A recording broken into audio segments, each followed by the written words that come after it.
श्री स्वामी समर्थ। नमस्कार मित्रांनो, आज मी अनिल गावडे, कोकणी जिल्गो हा माझा यूट्यूब चॅनल आहे आणि त्या माध्यमातून मी हा व्हिडिओ बनवतो आहे। आज मी या ठिकाणी पुन्हा त्या ठिकाणी आलेलो आहे। स्वारगेट एरिया आहे आणि त्या ठिकाणी गणेश मित्रमंडळ हे इथलं ठिकाण आहे आणि या ठिकाणी हा स्वामींचा खूप मोठा सोहळा आहे। या सोहळ्यामध्ये मी तुम्हाला फोटोमध्ये दाखवतो माझे लोणावळ्याचे मठातील मार्गदर्शक आणि सर्वच काही संजय बळीबुवा, टिकम साहेब आणि कोरगावकर साहेब यांच्या माध्यमातून आणि यांच्यामुळेच मी या ठिकाणी पोचलो आहे। तर मी तुम्हाला माझ्याकडून एक छोटासा व्हिडिओ बनवण्याचा प्रयत्न करतो आहे आणि मी तुम्हाला आतल्या सगळ्या गोष्टी दाखवण्याचा प्रयत्न करेन। थोडासा व्हिडिओ मोठा झाला तरी सगळ्यांनी मोठ्या मनाने बघा। स्वामी भाव आणि स्वामी भक्ती या उद्देशाने मी हा व्हिडिओ बनवतो आहे। काय चुकलं असेल तर सांभाळून घ्या आणि जास्तीत जास्त लोकांपर्यंत हा व्हिडिओ पोचवा। सबस्क्राईब आणि लाईक करा। श्री स्वामी समर्थ। चला आतला भाग बघूया, दाखवतो तुम्हाला जेवढं दाखवता येईल।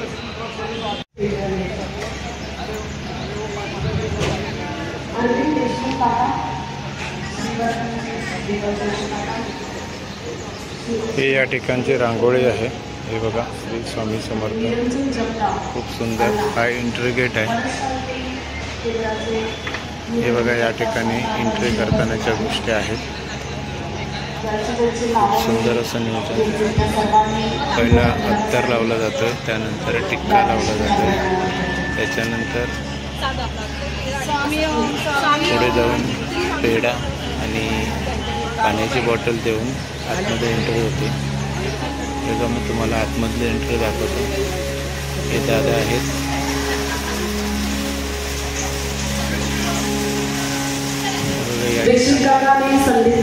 मुलांनी काढलेले चित्र लावलेली आहेत, खूप सुंदर अशी चित्र।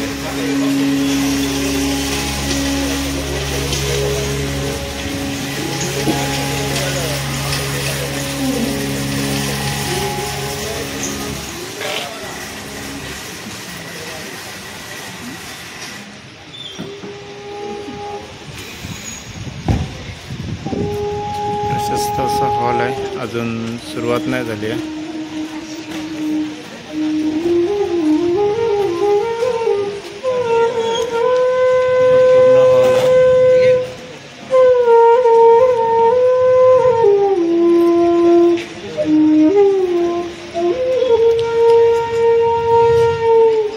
सुंदर असं वाचन चालू आहे आता। मी तुम्हाला स्वामींची प्रतिमा दाखवतो। सुंदर अशी स्वामींची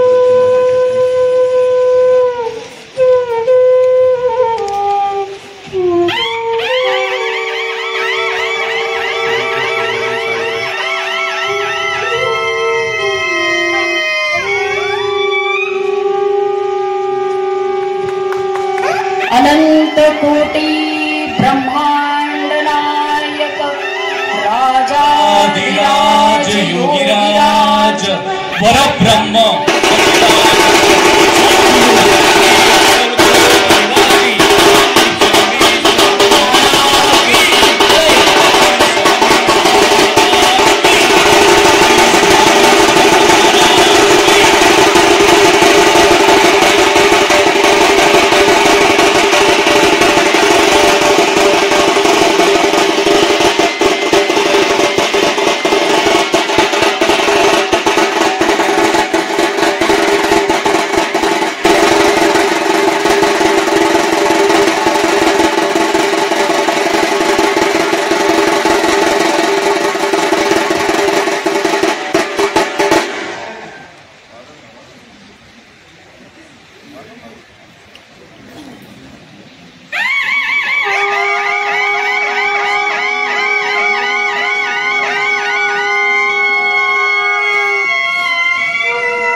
स्वामी समर्थ महाराज।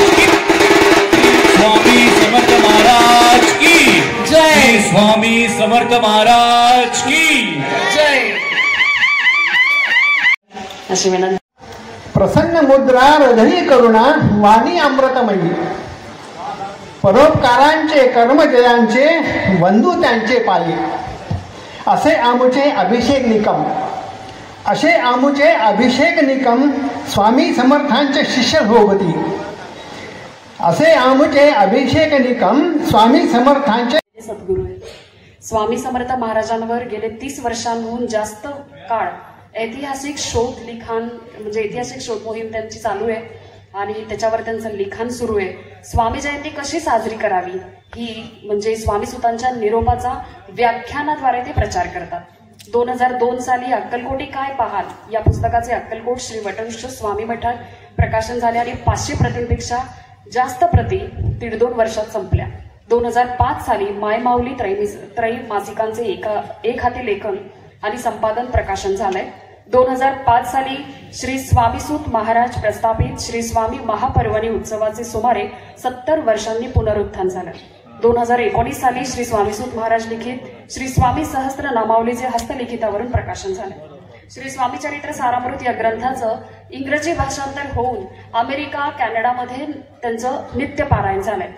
स्वामी समर्थ महाराजांविषयी महाराष्ट्रभर आजपर्यंत 100च्या वर मी अगदी छोटाच कदाचित अंक सांगत असेल 100पेक्षा जास्त त्यांची व्याख्यानं झाली आहे.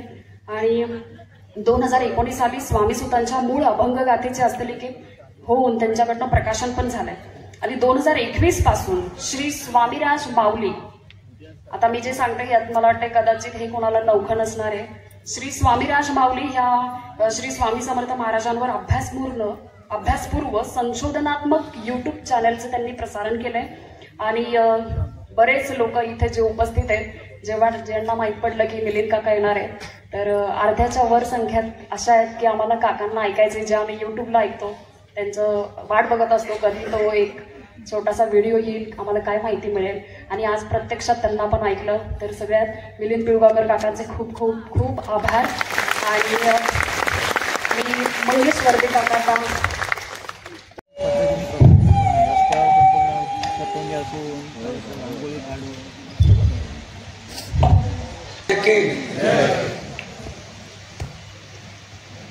निदान एकमेकाच्या आजूबाजूच्या त्या कानात तरी आवाज घुमू द्या त्या पद्धतीने जर असत आजच्या दिवस बेंबीच्या देठापासून आपण नामस्मरण करूया की गुरुदेव श्री स्वामी सूत महाराज की श्री स्वामी समर्थ. आता मनोगत ऐकायला जर सावध झाला असाल तर अगदी निवांत हात पाय अगदी आरामात सोडून बसा कारण माझं मनोगत नाही आहे. आता मी जे काय मला जी आज सेवा दिलेली आहे ते स्वामी समर्थ महाराजांवरती थोडक्यात म्हणजे आम्हाला समजण्याच्या भाषेमध्ये व्याख्यान आणि आजचा मला विषय दिलेला आपल्या आयोजकांनी स्वामी समर्थ महाराजांवरती श्रद्धा भक्ती आणि प्रेम. कारण सर्वप्रथम चढते ती श्रद्धा भक्ती होते आणि मग भक्तीतून आपले जे काय स्वप्न साकार होतात म्हणा किंवा जे काय आपल्याला होत असतात मग हळूहळू आपलं प्रेम जडतं. आणि याच विषयावरती आज मी थोडासा तुमच्याकडे बोलणार आहोत. त्यामुळे पुन्हा एकदा आपण थोडंसं स्वामी महाराजांचे जय जयकार करूया आणि सुरुवात करूया. पुन्हा बोलूया. अनंत कोटी ब्रह्मांड नायक राजाधिराज योगीराज परब्रह्म सद्गुरु सच्चिदानंद श्री स्वामी समर्थ महाराज की जय. दोन्ही हात वरिष्ठ करून बोला महाराज की जय. गुरुदेव श्री स्वामी सूत महाराज की जय.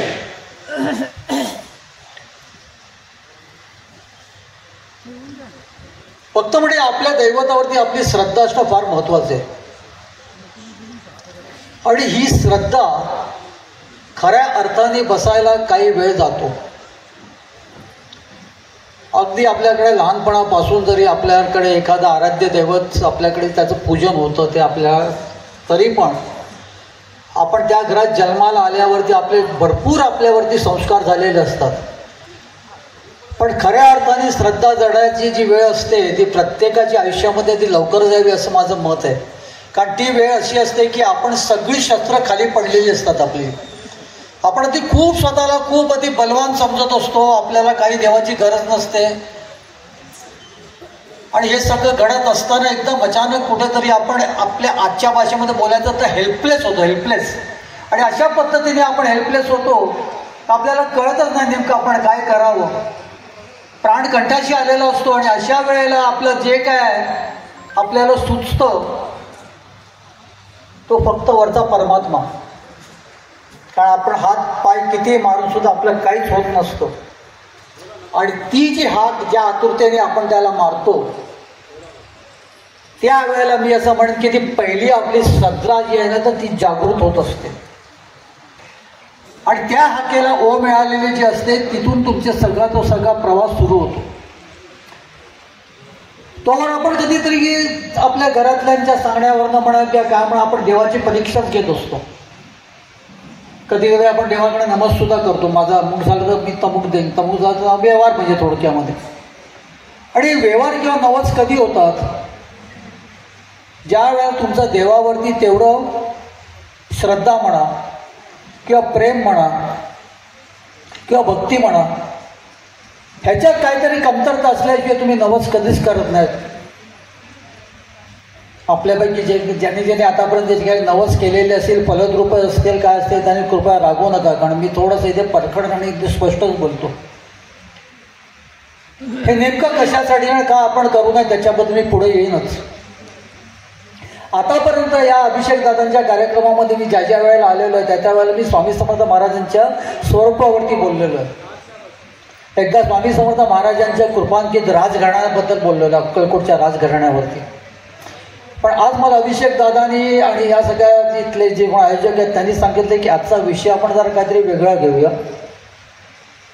म्हणून आज या वेगळ्या विषयावरती बोलतो. आणि त्यावेळेला असं असतं की त्या वेगळ्या विषयावरती आपण बोलायला जातो. महाराजांच्या इतिहासाच्याबद्दल बोलायला गेलं तर मग महाराजांच्याबद्दल काय घडलं तेवढं सांगून आपण मोकळे होतो. पण एखादी वेगळा विषय जो आहे तो स्वामी महाराजांच्याच व्यवस्थित, त्याच्यामुळे महाराजांच्या बाबतीत जे जे काय घडलं आणि काय महाराजांना अभिप्रेत होतो त्याचा अंदाज लावून आपण बोलायला गेलो का थोडंसं ते परखड होणारच. त्यामुळे त्याबद्दल मला क्षमा करा. श्रद्धा म्हणजे नेमकं काय हो? महाराजांवरती विश्वास झाला आपण श्रद्धा म्हणणार का महाराजांचं अस्तित्व आज पण आहे का? आपल्याला जे जे आपण त्यांच्याकडे जे मागतो ते आपल्याला त्या त्या वेळेला मिळत असतं किंवा ते कधी कधी मिळत नसतं. पण श्रद्धा महाराजांच्या प्रती असणं म्हणजे खरोखर ते आपल्या प्रारब्धात असावं लागतं, आपल्या नशिबात असावं लागतं, आपण तेवढे भाग्यवान असावे लागतो. स्वामी समर्थ महाराज हे फक्त त्या देहापुरते नाही आहेत, तो देह त्यांना आपल्यासाठी धारण करावा लागला. आणि स्वामी समर्थ महाराज हे त्यांना नामाभिधान हे आपण केलेले आहेत, पण तो साक्षात परब्रह्म आहे, तो मूल ब्रह्म आहे. आपल्या हिशोबाने ते अमुक अवतार असते, काही असेल काही असेल, ते सर्वच काही आहे, काही नाही असं नाहीच आहे.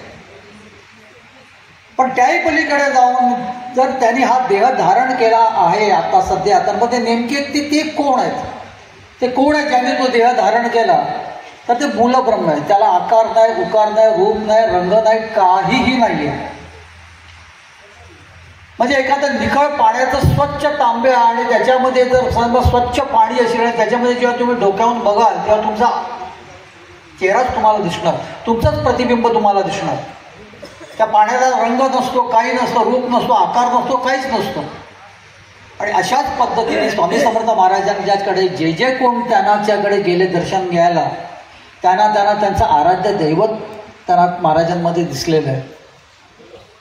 अहो यवनांचं मुसलमानांचं बघा ना, तर त्यांना विचारलं की तुमचा अल्लाह कसा दिसतो, तर बोललं आम्हाला माहिती नाही, अल्लाहला आकार नाही, उकार नाही, निराकार आहे. पण अहमद अली रिसायचा ज्याने महाराजांना सुरुवातीला जी चिलीम दिली, रिकामी चिलीम, आणि ती रिकामी चिलीम स्वामी महाराजांनी ओढली, त्याच्यातून धूर काढला, तेव्हा त्याचं असं म्हणणं होतं की महाराज हे माझे अल्लाह इलाही आहेत. आणि त्या पद्धतीने त्यांनी जो अंगार काढला तो फक्त ते अंदाज लावलेला नव्हता.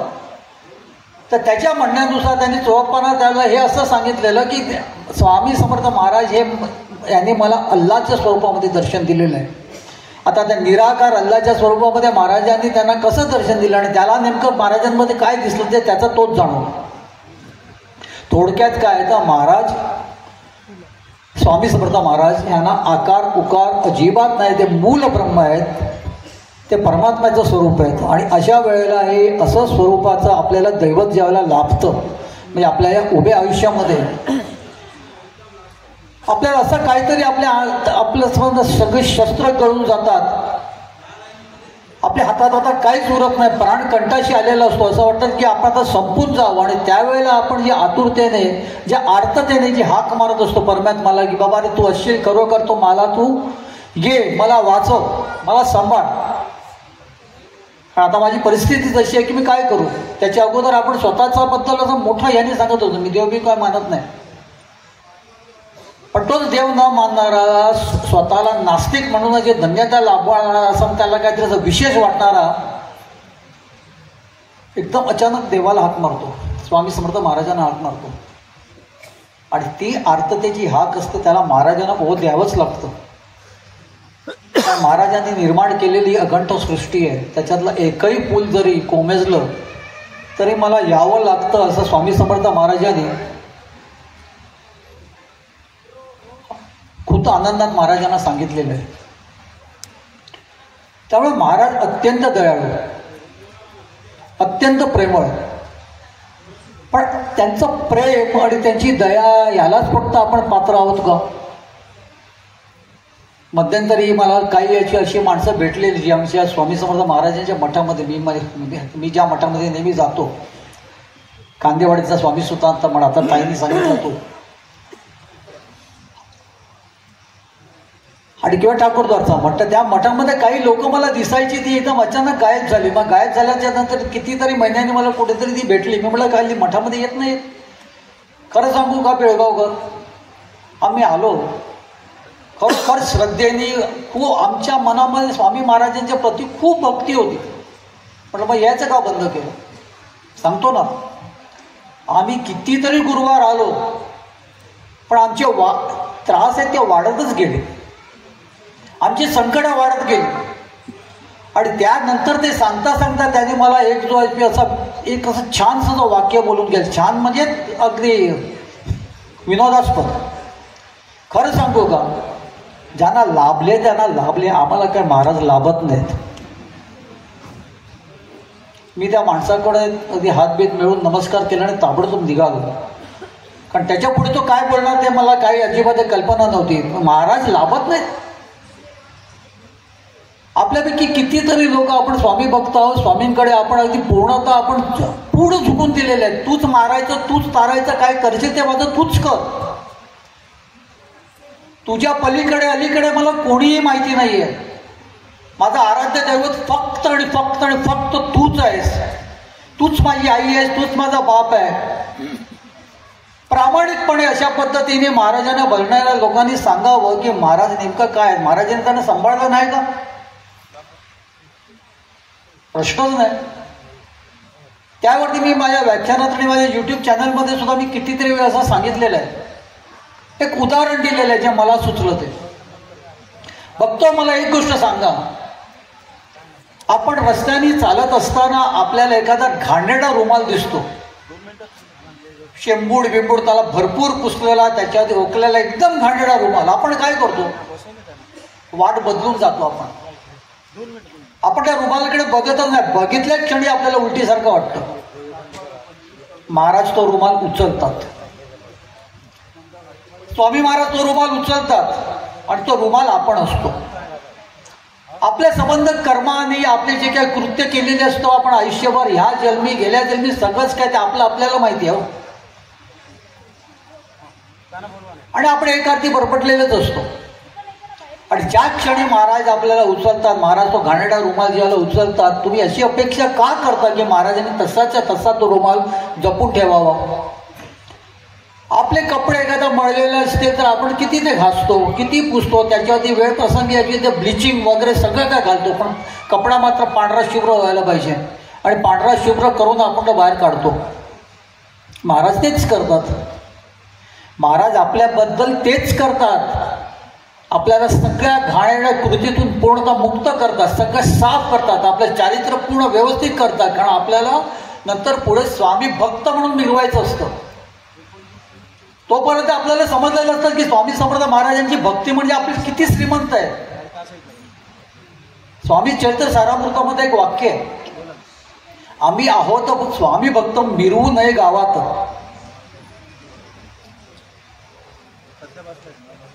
त्याच्यावरती एक छोटासा पोरगा माझ्याबरोबर नेहमी असायचा, राहुल म्हणून, लहान होता. त्याने मला विचारलं, हे मिरवू नये गावात, याच्यात मिरवण्यासारखं काय? तू पण स्वामी भक्त आहे, मी पण स्वामी भक्त आहे. मुंबईच्या लोकलमध्ये त्यांनी आम्हाला प्रश्न विचारला. समोरच अनायसे एक मस्तपैकी एक असा माणूस बसलेला, पांढरं शुभ्र शर्ट पॅन्ट घालून, आणि त्यांनी खिशामध्ये 500 रुपयाची नोट होती पुढे ठेवलेली, अगदी लोकांना दिसेल तशी. म्हणलं, हे बघ समोर बघ, काय दिसतंय तुला? त्याच्या खिशात, अरे 500 रुपये नोट आहे म्हणे, आपल्याला दिसते. म्हणलं, ते त्याला म्हणतात मिरवणं.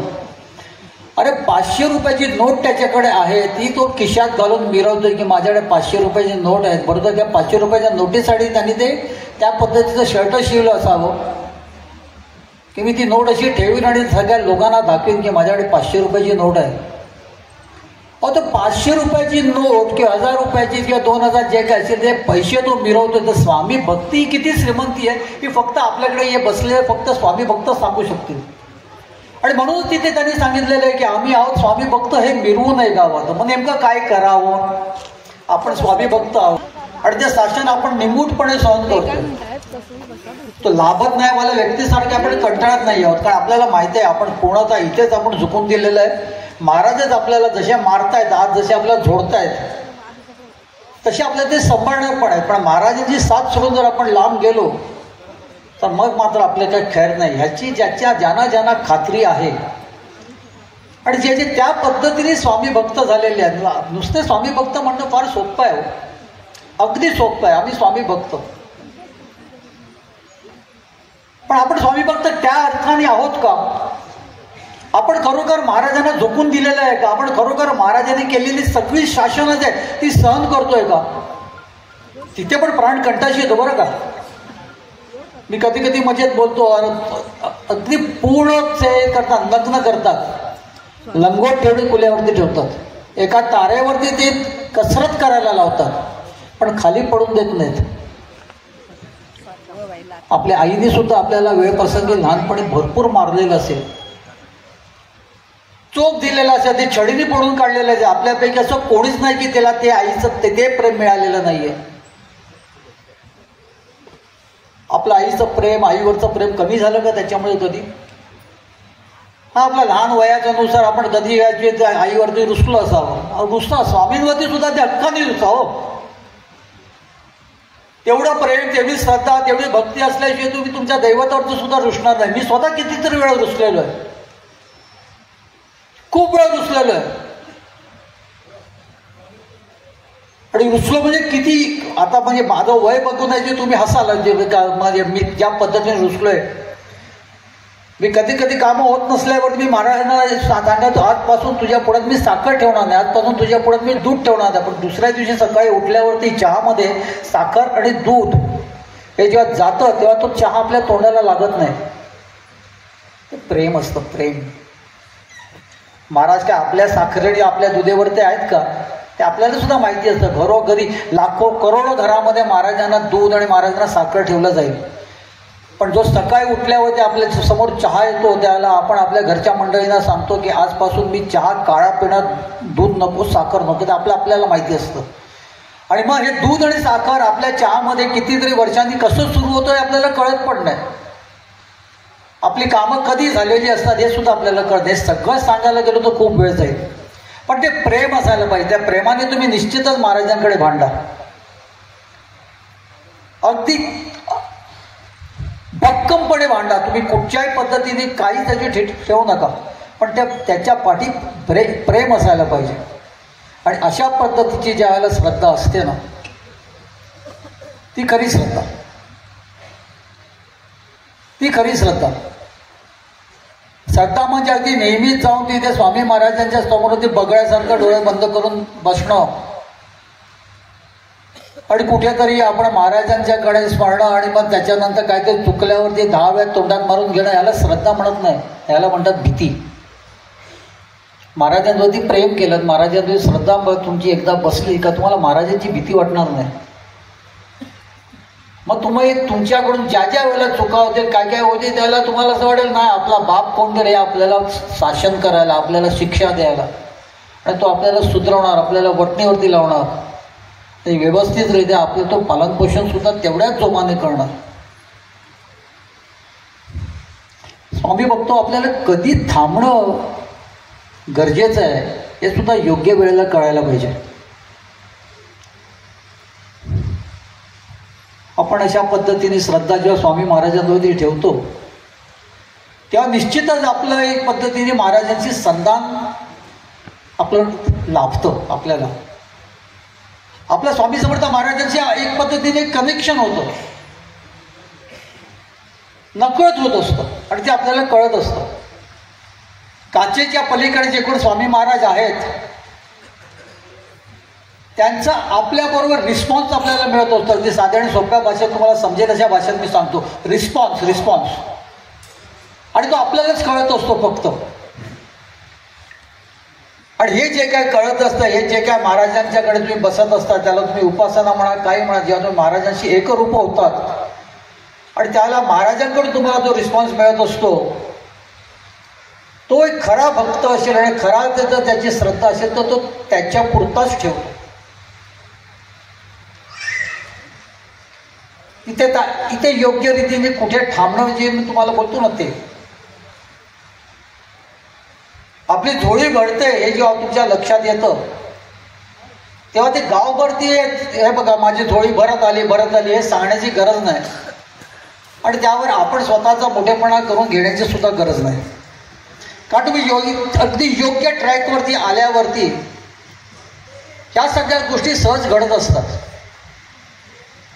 काही अर्थाने तुम्ही स्वामी महाराजांचे भक्त झालेले असतात. भक्त आपण म्हणायचो, स्वामी भक्त वेगळे. स्वामीसोबत महाराज स्वामींचे भक्त होते, बाळप्पा स्वामींचे भक्त होत्या. खऱ्या अर्थाने जसं बघायला गेलं तर आपण याचकच. पण ठीक आहे, आपण जे स्वामींवरती आपली श्रद्धा आहे, स्वामींवरती प्रेम बसलेलं आहे, आपण स्वतःपुरते आपण भक्त म्हणून घेऊ शकतो, तिथपर्यंत सगळं ठीक आहे. पण त्यानंतर आपण महाराजांकडे दुसऱ्यांची मध्यस्थी करणं.